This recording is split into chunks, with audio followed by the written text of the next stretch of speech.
Greetings, Gilliam the Rogue here, once again with a brief and basic video. Today we're going to be talking about the third rotation for the Magicka Nightblade, which is Elemental Weapon. This is a really nice one, but it does require you to be able to perfect weave, so if you are not comfortable weaving, you miss a lot of those light attacks in between abilities, do not do this build. The other thing is it's going to be very volatile in terms of a dynamic rotation, very much like our Force Pulse one, because we have to have Crippling Grasp on our front bar to get the 8% Magicka, and then Fiery Rage as well to get that 8% single target damage. So this is going to have a lot of bar swapping in it. Our back bar is the same as it was with Force Pulse, but our front bar is a little bit different, and we're gonna be able to do a little bit more damage with this one when the funnel health, but funnel health or Elemental Weapon versus Force Pulse is more of a preference thing. Again, Force Pulse is harder to sustain, but it's easier to weave in my opinion. You don't have to have as much dependency on light attack perfection, and the rotation is a little bit easier because there's less bar swapping and you get to use Shooting Star instead of Fiery Rage. But again, to each their own, as well as Elemental Weapon will beat Force Pulse in some situations. It's about understanding their power. The written guide will have a little bit more discussion on that.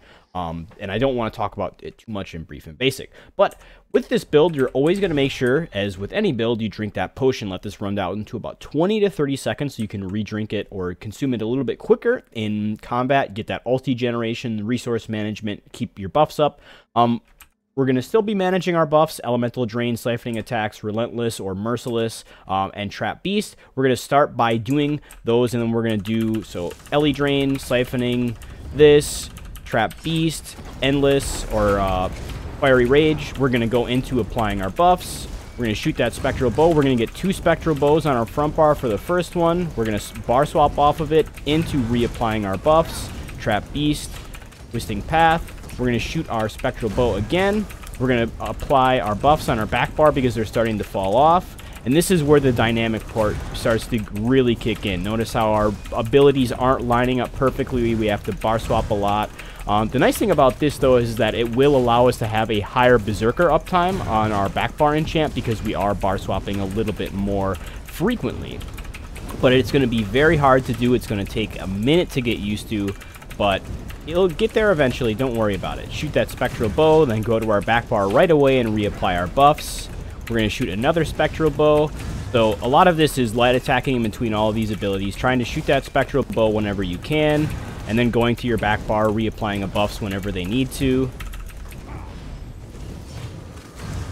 And this is, again, not going to have a static rotation. This is going to change in terms of what we're doing. There's going to be a lot of stuff that might make this rotation different from one person to the other, as well as mechanics in a fight. If you can't go through this perfect rotation because you have to block or dodge or do whatever, it's going to throw you off, and it's going to be really hard to get into the groove of things. So again, keep an eye out for that beginner one that we've been talking about. That will really help out players who just can't manage this super intensive rotation, because it is really brutal in terms of especially doing harder content in this game. Still going to be managing our stuff. Soon we're going to start using our Impale instead of other abilities, and then we're going to stop managing Cripple. We're still going to shoot our Spectral Bow, and we're also going to emit Twisting Path. But now we're going to be using our Execute, and we're still going to keep up Ele Drain. We're going to keep up Merciless whenever we can, and then we're just going to do Wall. In a raid, you might want to do Trap Beast as well. In this situation, I'm not going to worry about it, but we almost hit 47k with this one. Very, very nice. We had no problems with resource management because Elemental Weapon is so darn cheap. It's a very, very nice one, but again, it does require you to perfect weave in between all of those abilities. It's very difficult. This is not the ceiling with this build. You can do much higher. Elemental Funnel health is at about 48k, maybe 49 if you're really lucky with crit.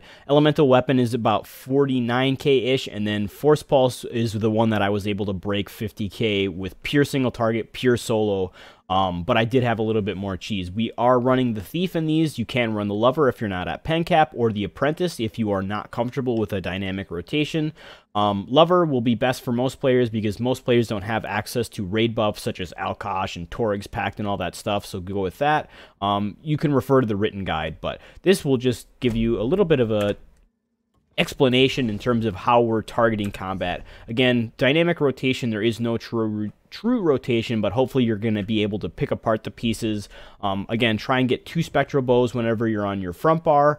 You're going to have to bar swap a lot to manage these buffs. It will be a little bit easier in a raid environment because you don't have to worry about LE drain. Instead, you can just have a shield here and use that whenever you need it, but it's not a part of your rotation.